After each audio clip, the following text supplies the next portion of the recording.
नमस्कार। हरियाणा विद्यालय शिक्षा विभाग द्वारा एडुसेट पर प्रसारित आज के इस कार्यक्रम में आप सभी का स्वागत है। आज की प्रस्तुति के अंतर्गत मैं आपके लिए लेकर आई हूँ छठी कक्षा की पुस्तक वसंत का पाठ 3 नादान दोस्त। सभी बच्चे इसे ध्यानपूर्वक सुने। नादान दोस्त कहानी मुंशी प्रेमचंद द्वारा लिखी हुई है। मुंशी प्रेमचंद जी ने 300 से भी अधिक कहानियां लिखी हैं, जिनमें से एक कहानी आज हम पढ़ेंगे जिसका नाम है नादान दोस्त। ये जो कहानी है ये इन दो बच्चों की कहानी है, केशव और इनकी बहन श्यामा। ये छोटे छोटे बच्चे हैं। चिड़िया के अंडों को पहली बार अपने घर की दीवार के ऊपर बनी हुई कार्निस पर देखते हैं तो इनको आश्चर्य होता है, उत्सुकता होती है और वो जो है इनको बचाने की कोशिश करते हैं कि हम इनको धूप गर्मी से बचाएंगे, लेकिन इनकी नादानी की वजह से वो फूट जाते हैं। तो चलिए इस कहानी को पढ़ते हैं।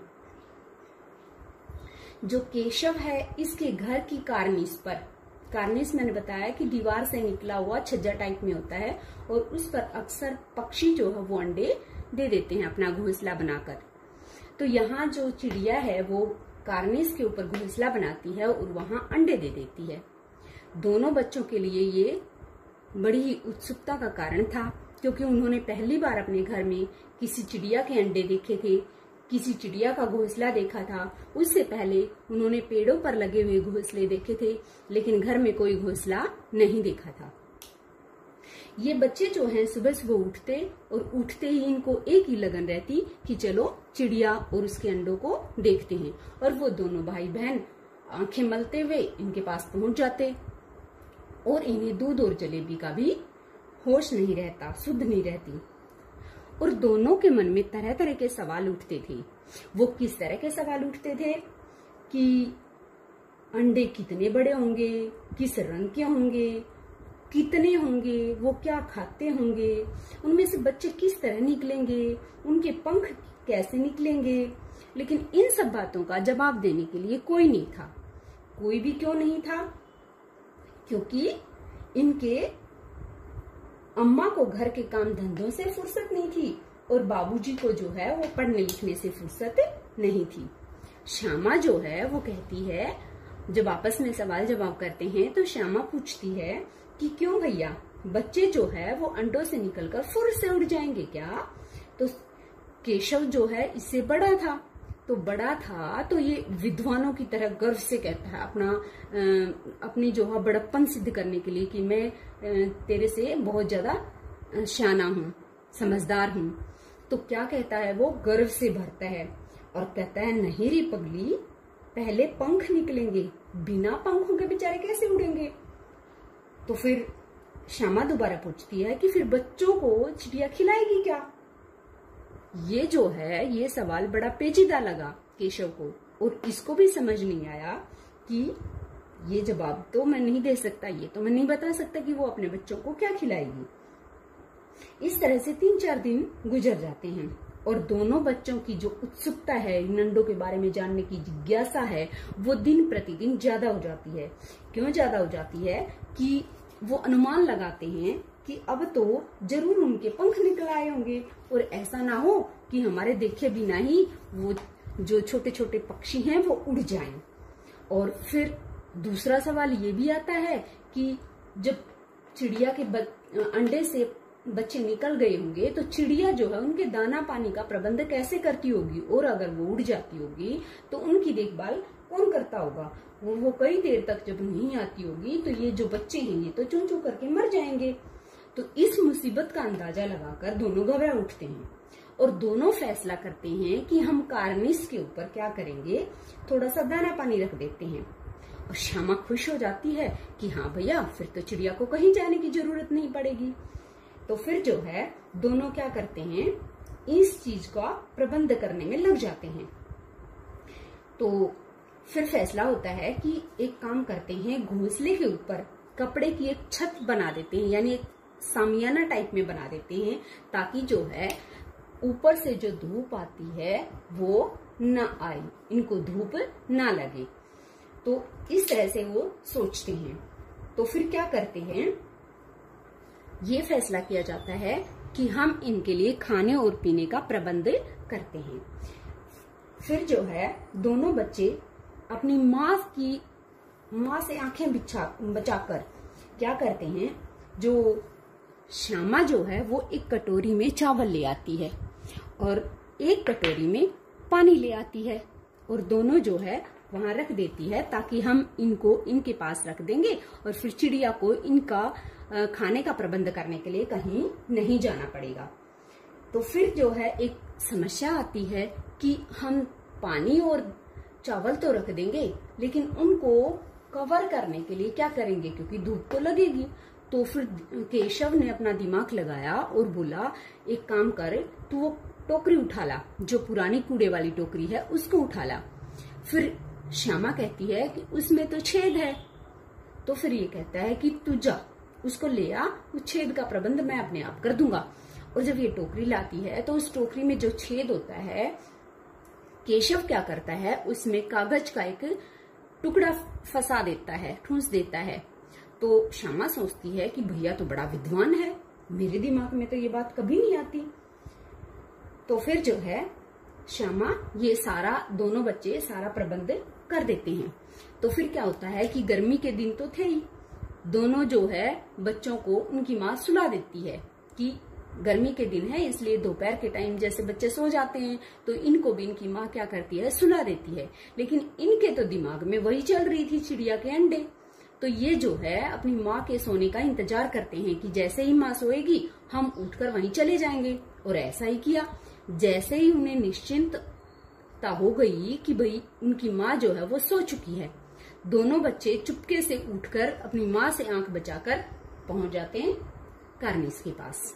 फिर जो है केशव देखता है कि इसके ऊपर कैसे चढ़ा जाए।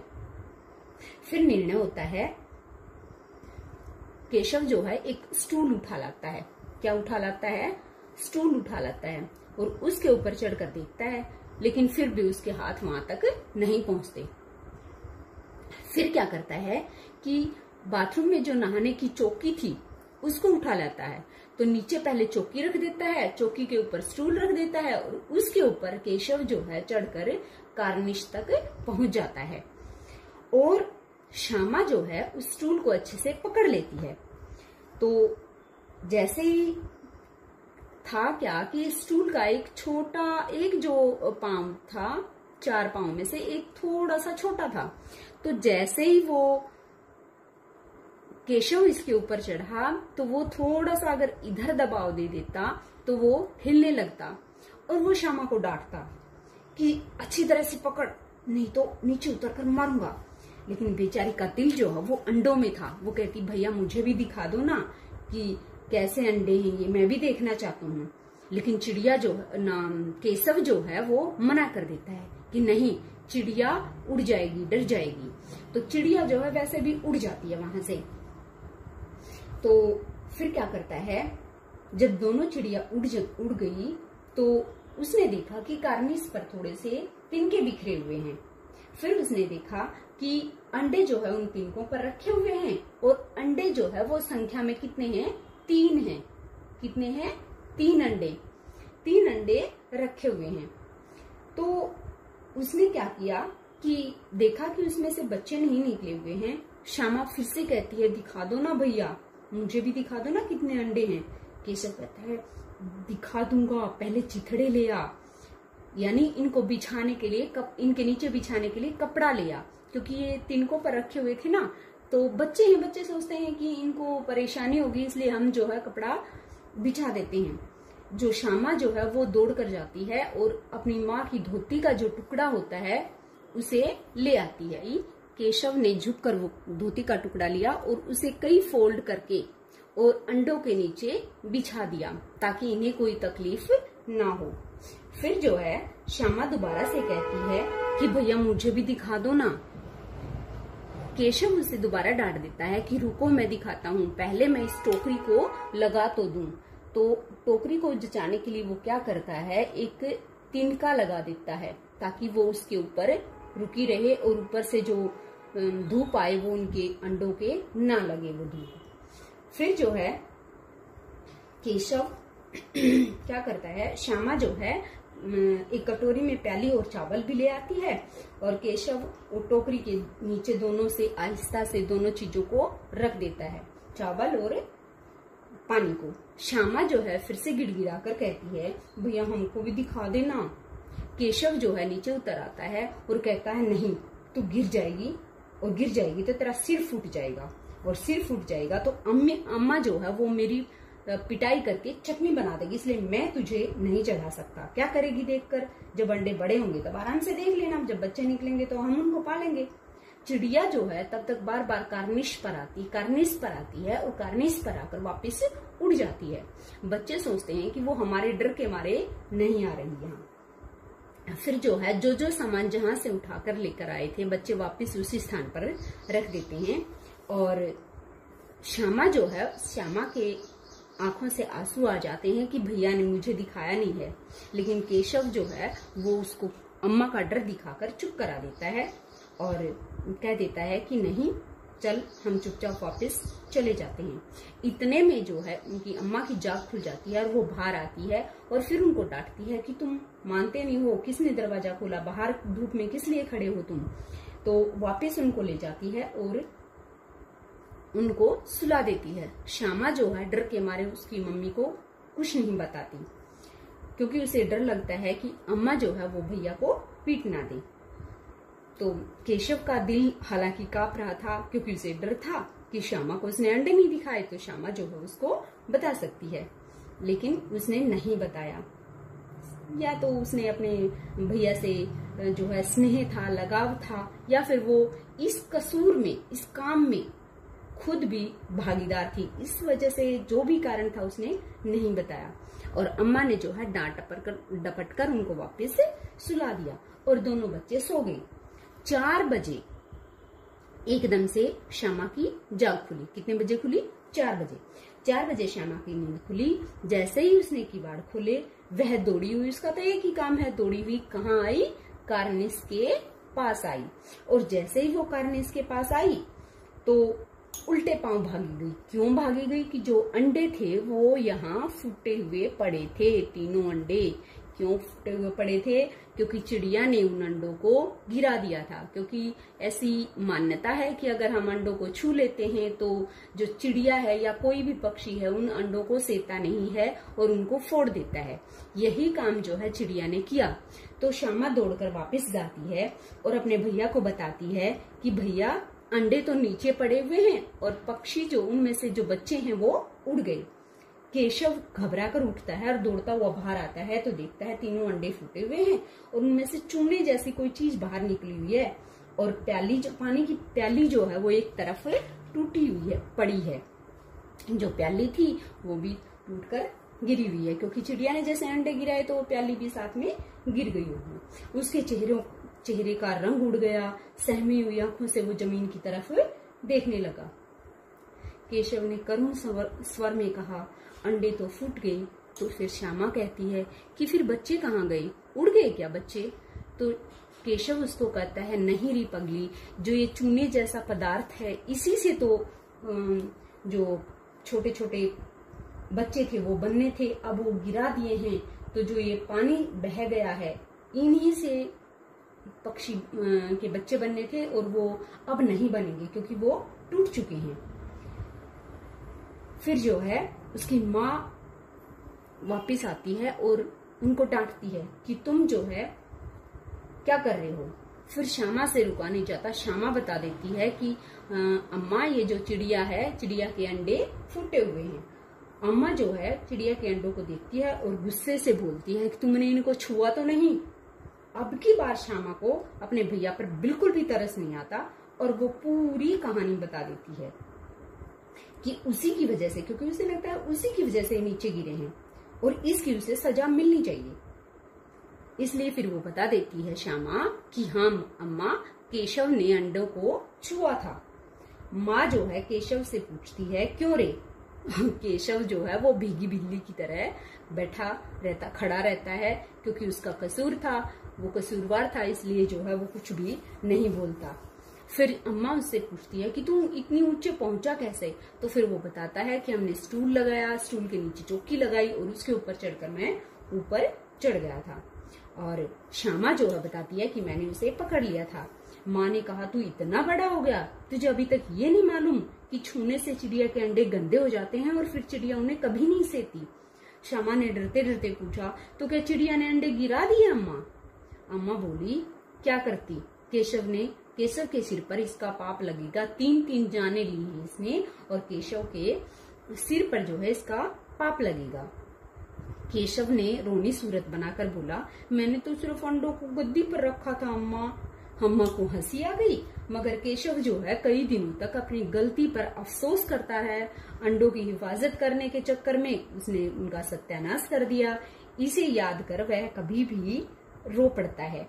दोनों चिड़िया उसके बाद कभी भी वहां दिखाई नहीं दी। इस तरह से ये कहानी हमने पढ़ी, जिसमें जो है दोनों केशव और श्यामा अंडों को बचाने की कोशिश करते हैं ताकि उनमें से छोटे बच्चे निकल आए और वो उन्हें देखें, लेकिन उनको बचाने की बजाय वो क्या करते हैं, वो उनका नुकसान कर देते हैं। अब हम नादान दोस्त पाठ के बहुविकल्पीय प्रश्न उत्तर करेंगे, जिसमें एक प्रश्न के 4 ऑप्शन होंगे और उसमें से एक सही ऑप्शन होगा। सबसे पहला प्रश्न है, नादान दोस्त पाठ के लेखक कौन हैं? इसके ऑप्शन हैं क केदारनाथ अग्रवाल, ख कृष्णा सोबती, ग मुंशी प्रेमचंद और घ शमशेर बहादुर सिंह। और इसका सही उत्तर है मुंशी प्रेमचंद, ग। प्रश्न 2 है,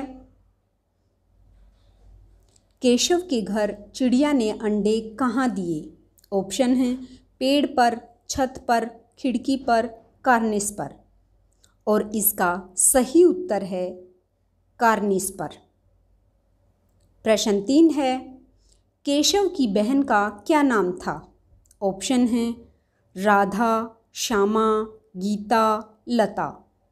और इसका सही उत्तर है ख श्यामा। प्रश्न 4 है, बच्चों के सवालों का जवाब देने की फुर्सत किसे नहीं थी? ऑप्शन हैं अम्मा को, बाबूजी को, ग है अम्मा जी और बाबूजी को, घ है किसी को भी नहीं। और इसका सही ऑप्शन है अम्मा जी व बाबूजी दोनों को, यानी ग।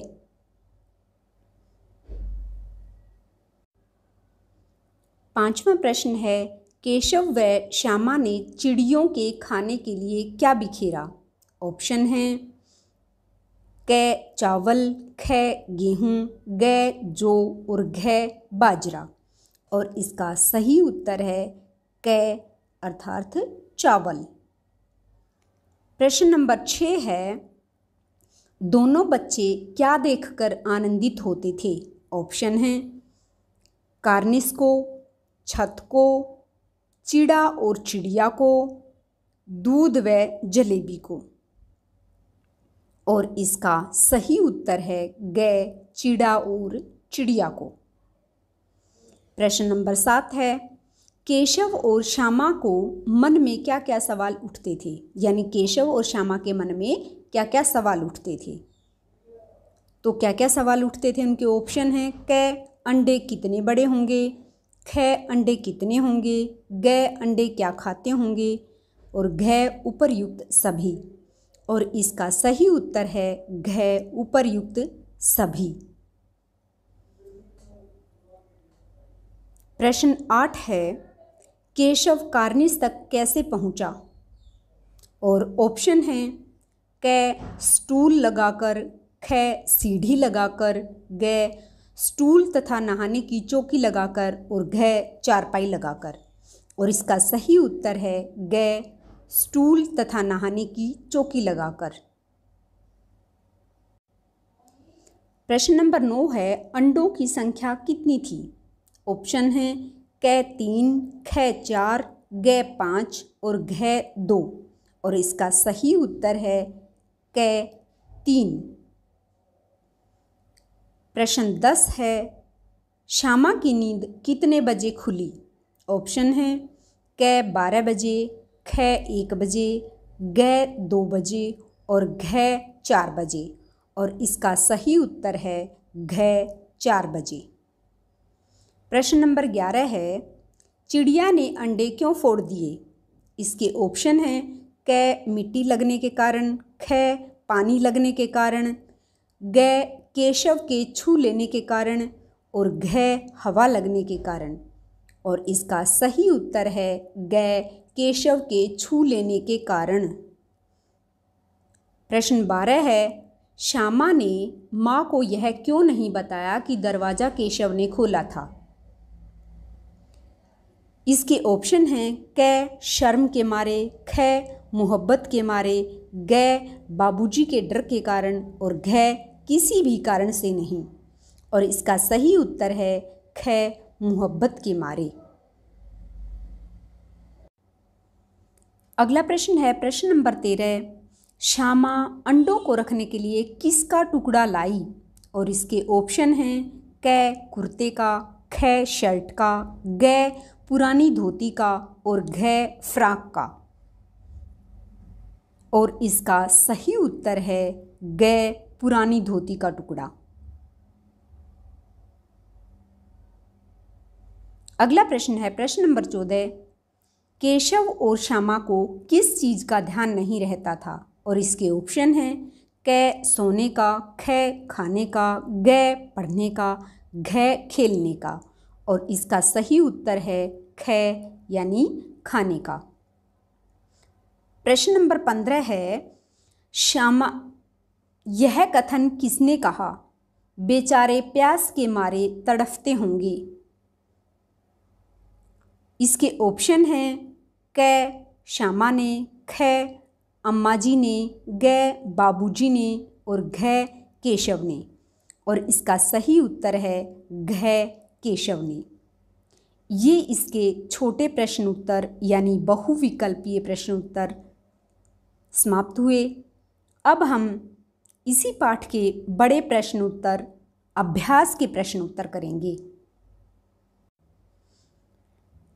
पहला प्रश्न है, अंडों के बारे में केशव और श्यामा के मन में किस तरह के सवाल उठते थे?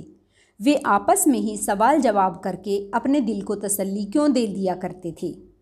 उत्तर है, अंडों के बारे में केशव और श्यामा के मन में तरह तरह के सवाल उठते थे कि अंडे कितने बड़े होंगे, किस रंग के होंगे, कितने होंगे, क्या खाते होंगे, घोंसला कैसा है इत्यादि।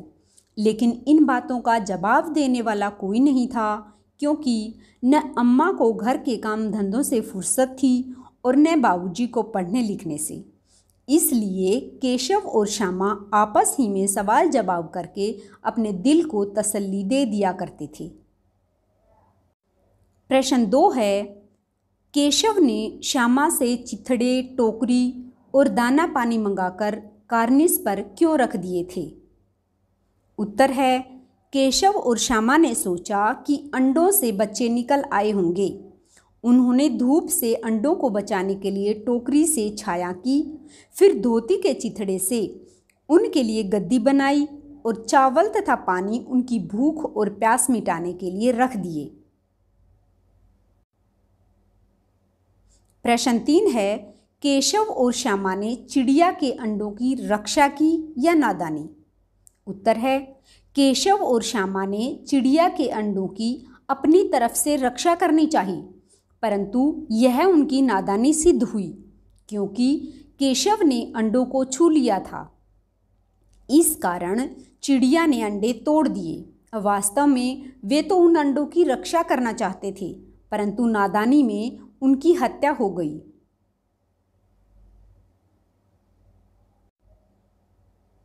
अब हम कहानी से आगे के प्रश्न उत्तर करते हैं। इसमें सबसे पहला प्रश्न है, केशव और श्यामा ने अंडों के बारे में क्या क्या अनुमान लगाए? यदि उस जगह तुम होते तो क्या अनुमान लगाते और क्या करते? उत्तर है, केशव और श्यामा ने अनुमान लगाया कि अब तक अंडों के बच्चे निकल आए होंगे। चिड़िया उनके लिए दाना पानी का प्रबंध कैसे करेगी? उन्हें धूप से भी कष्ट होगा। यदि इसकी जगह मैं होता तो मैं भी यही अनुमान लगाता, परंतु अपने माता पिता से पहले इस सब के बारे में जानकारी प्राप्त कर लेता।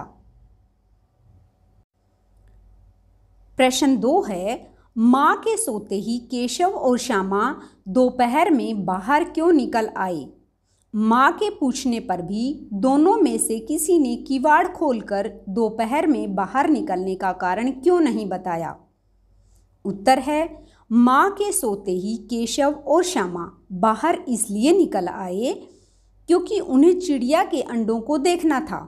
माँ के पूछने पर भी दोनों में से किसी ने इस बारे में नहीं बताया, क्योंकि वे इसके बारे में बताते तो माँ उन्हें भरी दोपहर में बाहर नहीं निकलने देती। प्रश्न 3 है, प्रेमचंद ने इस कहानी का नाम नादान दोस्त रखा। तुम इसे क्या शीर्षक देना चाहोगे? उत्तर है, प्रेमचंद ने इस कहानी का नाम नादान दोस्त सोच समझ कर रखा। हम इसका दूसरा शीर्षक बचपन की नादानी या रक्षा में हत्या देना चाहेंगे। अब हम अनुमान और कल्पना के आधार पर प्रश्न उत्तर करते हैं। इसमें सबसे पहला प्रश्न है, इस पाठ में गर्मी के दिनों की चर्चा है। अगर सर्दी या बरसात के दिन होते तो क्या क्या होता? अनुमान करो और अपने साथियों को सुनाओ। उत्तर है, अगर सर्दी के दिन होते तो केशव और श्यामा अंडों को ठंड से बचाने की व्यवस्था करते और उनकी अम्मा उन्हें इतनी सर्दी में बाहर निकलने के लिए डांटती।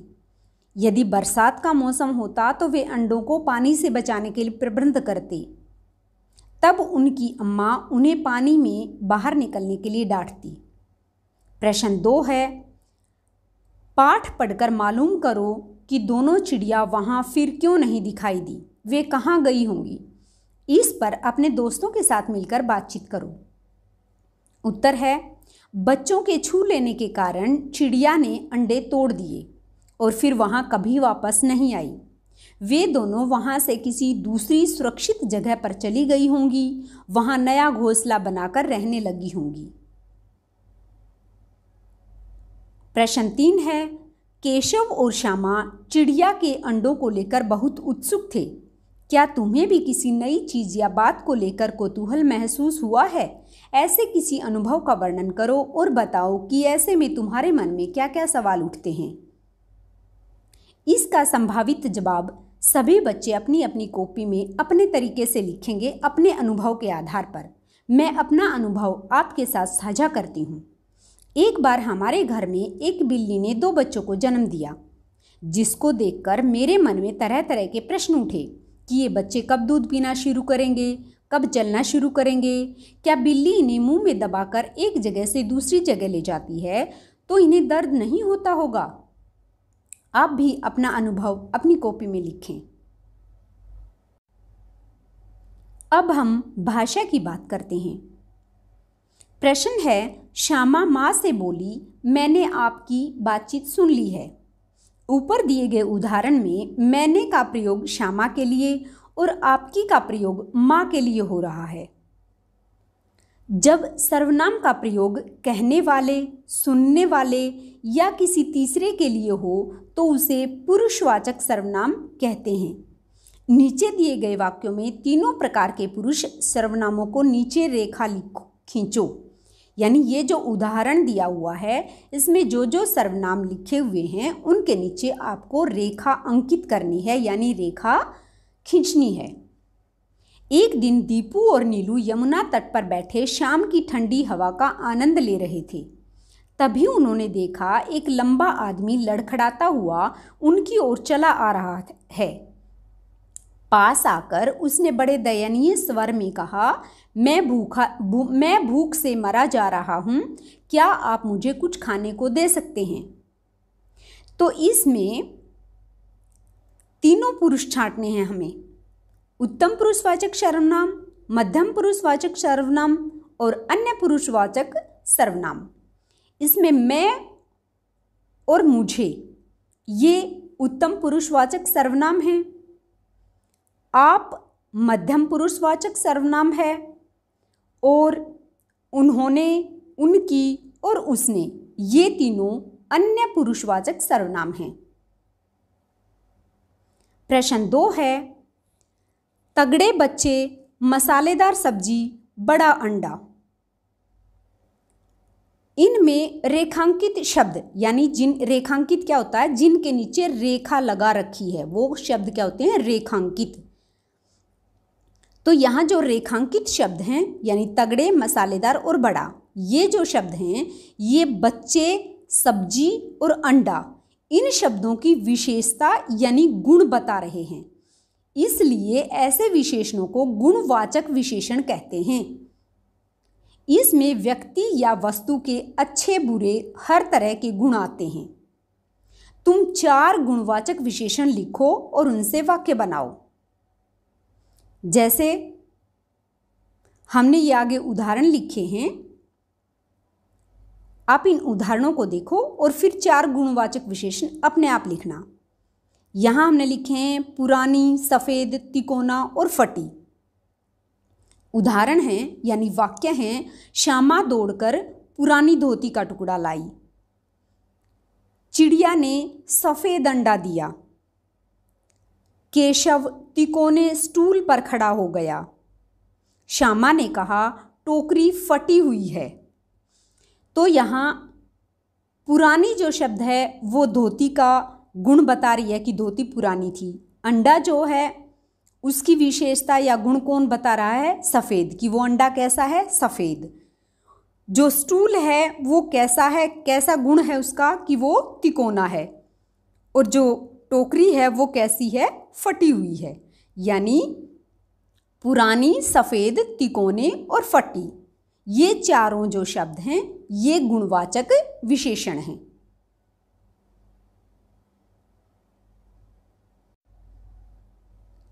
अभी हमने विशेषण के बारे में पढ़ा। जो प्रश्न 3 है वो क्रिया विशेषण के बारे में है। विशेषण तो वो होता है जो संज्ञा और सर्वनाम की विशेषता बताता है, और जो क्रिया की विशेषता बताता है उसे क्रियावाचक विशेषण कहते हैं। और इस प्रश्न में हम क्रिया विशेषण का भी एक भेद, जो रीतिवाचक क्रिया विशेषण है, उसकी बात करेंगे हम। पहले उदाहरण देखते हैं। केशव ने झुंझलाकर कहा। केशव ने रोनी सूरत बनाकर कहा। केशव ने घबराकर कहा। केशव ने टोकरी को एक टहनी से टिकाकर कहा। और श्यामा ने गिड़गिड़ाकर कहा। ऊपर लिखे वाक्यों में रेखांकित शब्दों को ध्यान से देखो, यानी जिनके नीचे रेखा लगा रखी है। ये शब्द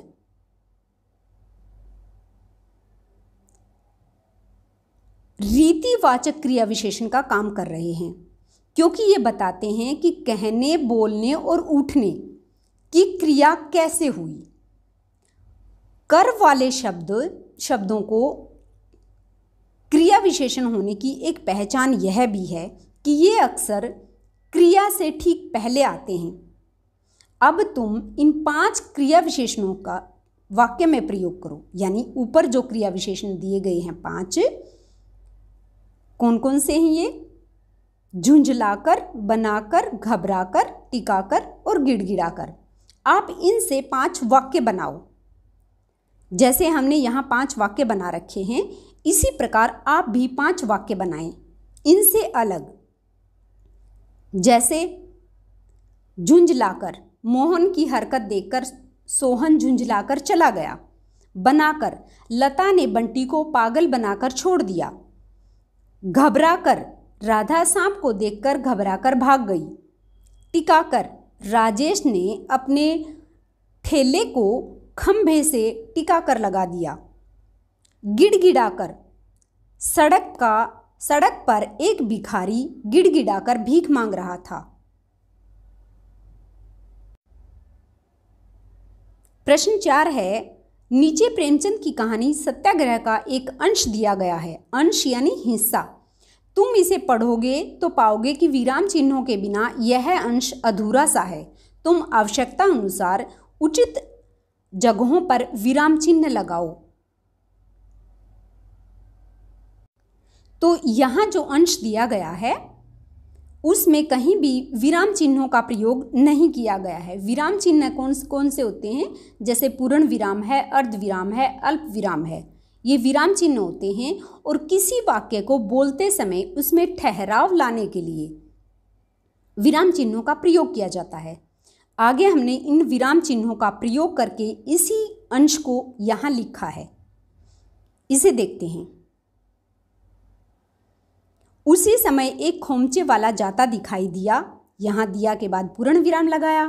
11 बज चुके थे, यहाँ अल्प विराम। चारों तरफ सन्नाटा छा गया था, पूर्ण विराम। पंडित जी ने बुलाया, खोमचे वाले। यहाँ किसी को संबोधित करते हैं तो वहाँ विस्मयादि बोधक चिन्ह लगाया जाता है। खोमचे वाला, कहिए क्या दूं, यहाँ प्रश्नवाचक चिन्ह है। भूख लग आई न, यहाँ पूर्ण विराम। अन्न जल छोड़ना साधुओं का काम है, यहाँ अर्ध विराम। हमारा आपका नहीं, ये पूर्ण विराम। मोटे राम, उसके बाद है विस्मयादि बोधक चिन्ह। अबे क्या करता है, क्या कहता है, यहाँ प्रश्नवाचक चिन्ह है। यहाँ क्या किसी साधु से कम है, यहाँ पूर्ण विराम। चाहे तो महीने पड़े रहें और भूख न लगे, पूर्ण विराम। तुझे तो केवल इसलिए बुलाया है कि जरा अपनी कुप्पी मुझे दें, यहाँ फिर से पूर्ण विराम। देखूं तो वहाँ क्या रेंग रहा है, प्रश्नवाचक चिन्ह। मुझे भय होता है, यहाँ अंत में पूर्ण विराम। इस प्रकार हमारा आज का ये पाठ पूरा हुआ। हमने इसमें पाठ को पढ़ा, उसके बाद इसके बहुविकल्पीय प्रश्न किए, इसके बाद अभ्यास के प्रश्न किए और भाषा की बात की। के साथ हमारी आज की प्रस्तुति समाप्त हुई।